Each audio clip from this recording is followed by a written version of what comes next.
Hey guys, welcome back to another review of One Piece chapter 1173 called A Generation of Warriors.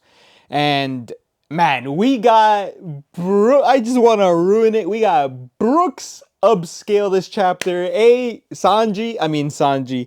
Usopp, sit over there in the chair, man. This is my arc. This is Brooks' arc, dude. Move aside, hand on the shoulder. Hey, this is my chapter. This is my arc.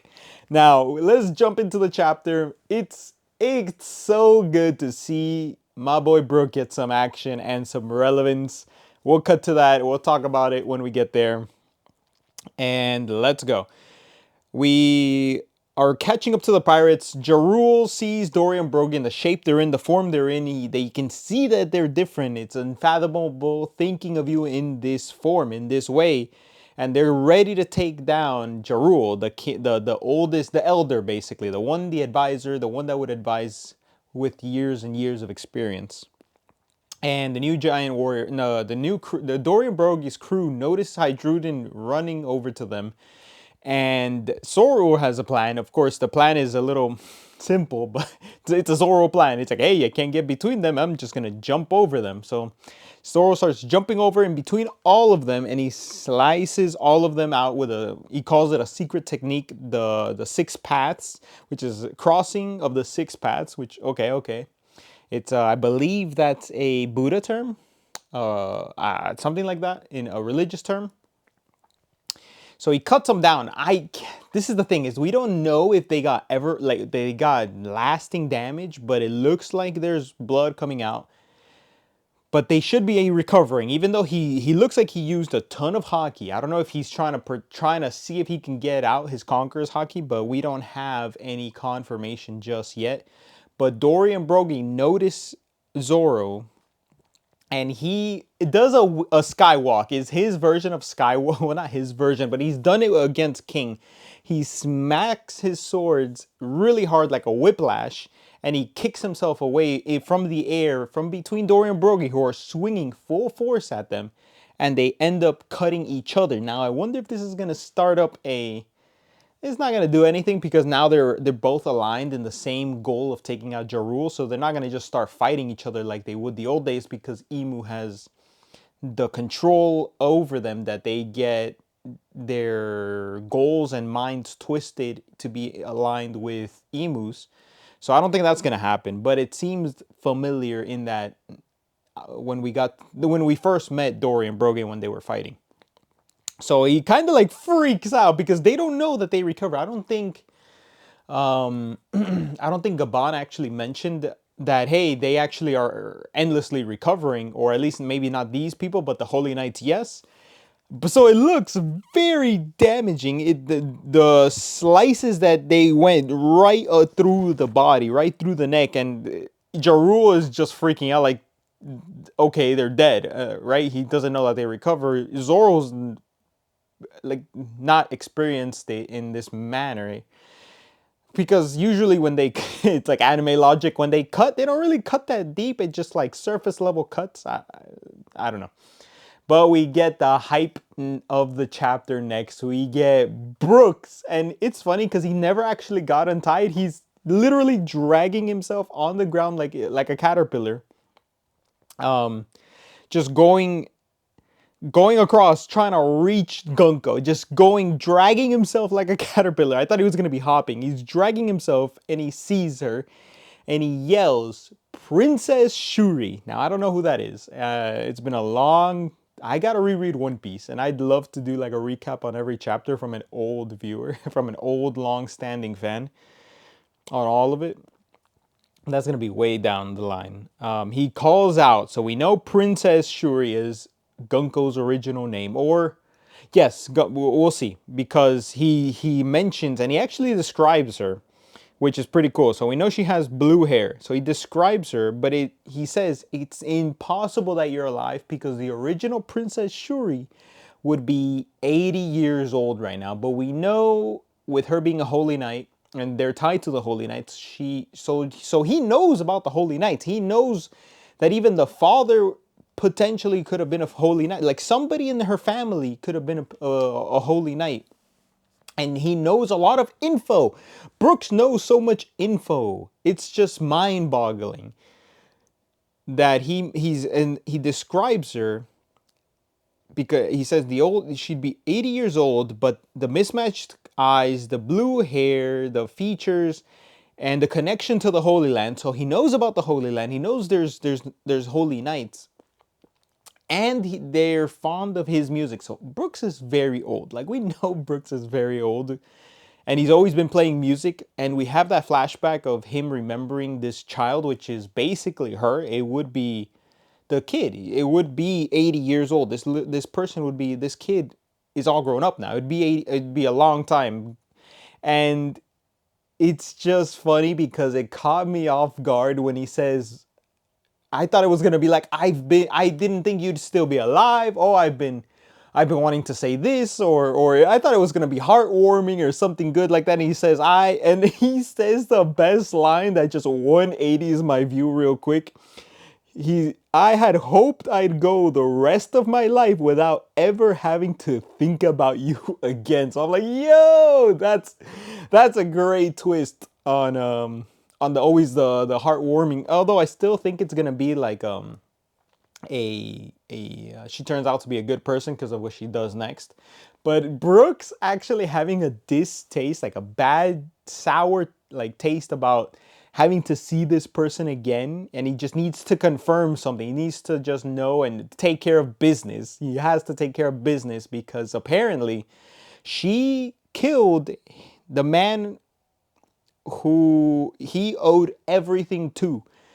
And he calls her my patricidal princess. So I feel like he was a knight. He was a knight, I believe. He was on an escort, and he's been on escort missions. That's one of the first things he said when we met Brooke. So he might have been a knight to her personally or her family. So there's a connection here, and connects to the Holy Land. We're getting stuff here. We're getting a flashback is ready, man, on Brooks or Gunko.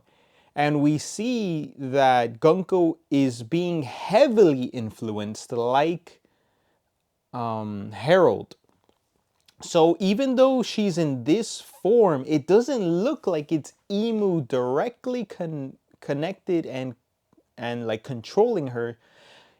Emu is just heavily influencing her actions, with even being able to suppress memories and emotions and keep having her keep being basically mind controlled.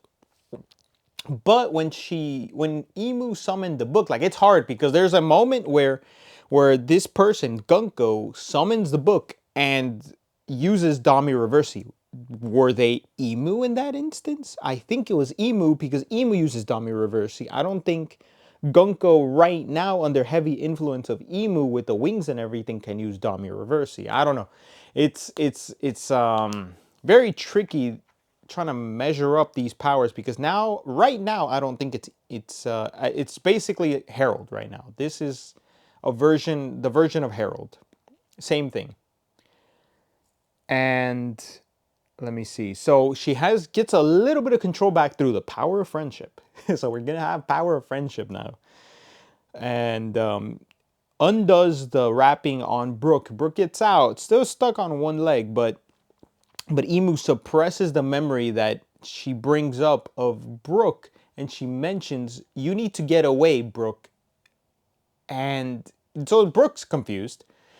Why did you tell me to get away? So there's something there. Of course, there's a misunderstanding somewhere in there, and she had to do something. Maybe that's when she was already or being controlled by Emu, when she killed his friend that the man he owed everything to. Only thing I can think of, right? So to become a holy knight, they got mind controlled or something like that. So that's the confusion, where Brooke doesn't know that she's mind controlled, and Gunko didn't want to be mind controlled, but that's what the deep sea contract does. They don't have a will of their own. And even here he says, you're trying to move of thine own will. So your will is gone. And that is a key word that we need to know on the translation. I think that hasn't been said, but Emu takes away your free will. which wording wise, Luffy wants to give you the most free will to do whatever you want. So this is a clash of ideals. I want to see where this goes. But so that's a key word of thine own will. And Brook is ready. The Brook scale. So I came here to settle this matter. And I don't know if he's talking. He says, who are you? I don't know if he's asking, are you Princess Shuri, or who are you that's controlling Princess Shuri? I don't know if he got it right now. But the way that this person talks, so I think Emu took over and says, shut thy mouth, which is how Emu talks. Who art thou to Gunko? It's Emu in this case. And the Brook upscale is immense, okay? He has his sword. He blocks it with a shield. Brook's upscale. Brooks is way stronger than he's shown. I've been calling it. This man is going to pull out armament hockey, observation hockey. He's going to pull out all the strings. He might even... Okay, let's not get ahead of ourselves. He's not going to use Conqueror's hockey, right? I mean, maybe. If Brooks gets Conqueror's hockey... I mean, jeez, man. I'm so excited for Brooks upscale right now. I want to see what he does next. Next chapter can't come soon enough. So... man, I'm excited. Yeah, the Straw Hats get free. They start talking about... Sanji gets there, so Nami calls out to Sanji. We cut to the children. They're still walking in a line. Gaban is teasing... no, Somers is teasing Gaban's kid. Oh, I see the harbor. I see the boat. You're all gonna be captured. Like, it's just... he's just playing around. He's just talking crap to the kid. It's so funny. And the families get there.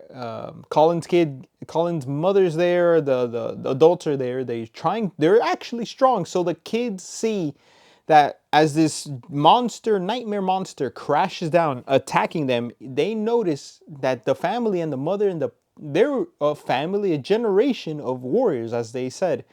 And the kids are saying, hey, they're actually really strong. You can implant the idea that, hey, you need a mixture of strength, warriors, and book smarts in this case, in life in general. But the ones that do end up defeating the Nika monster is, what's it called? I forgot their names. You see Roto. Roto's the only one that I remember. So the new Hydrudan warrior pirates, let's just say that, charge up the two generals Gokoku sovereignty. Well, three, because Roto joins in, so you can have three people use this attack in one. I wonder how many you can stack it, but two stack it and one-shot the monster. Of course, I believe it can recover. And Somers, it's going to fall on Somers. He charges up like, hey, you're going to fall on me, and he smacks it, and it destroys the ship. And he says... oh shit. They can't just make ships out of nowhere, especially not giant sized. And that's the end of the chapter. No break next week, thankfully. But that is the end, and I can't express my excitement enough for the Brooks hype. I am ready to delve into what he knows, how strong Brooks is. He just tanked an attack by Emu, let's say. It's Emu, right? Like, I want to say it's Emu. Headcanon, it's Emu. It's not Gunko right now. And it's Conquerors or armament hockey based attack that he's blocking. So I am, by all means, all intents and purposes, excited, because if I recall, he just hasn't had a full-on extreme diff fight to my recollection. I'm thinking, like, in the new world at least, like, I don't think so. And even in the pre-time skip, I don't recall. Oh, well, you know what? They did have Kuma, like, blast everybody away with that. And he didn't really... all right. He didn't really do anything. So I'll give you that. maybe he is. He's very strong. He hasn't had an extreme diff fight, and he was standing along on the side watching Robin fight, I believe, monitoring the fight. He never really even did much that arc, and now we see why. We got this arc. But yeah, that's exciting, man. Of course, guys, a little different this video this week, a little earlier because I'm traveling to go get the One Piece cards in the basketball games in the stadium. Because I don't think I could get them any other way. Of course, there's going to be a large supply of them, but I just wanted to get my own, collect a few, and travel a little bit. So I'm going to be there for a few days. And I think that's it for me, guys. Of course, as always, please leave me a like, comment, subscribe, and I'll see you for the next one.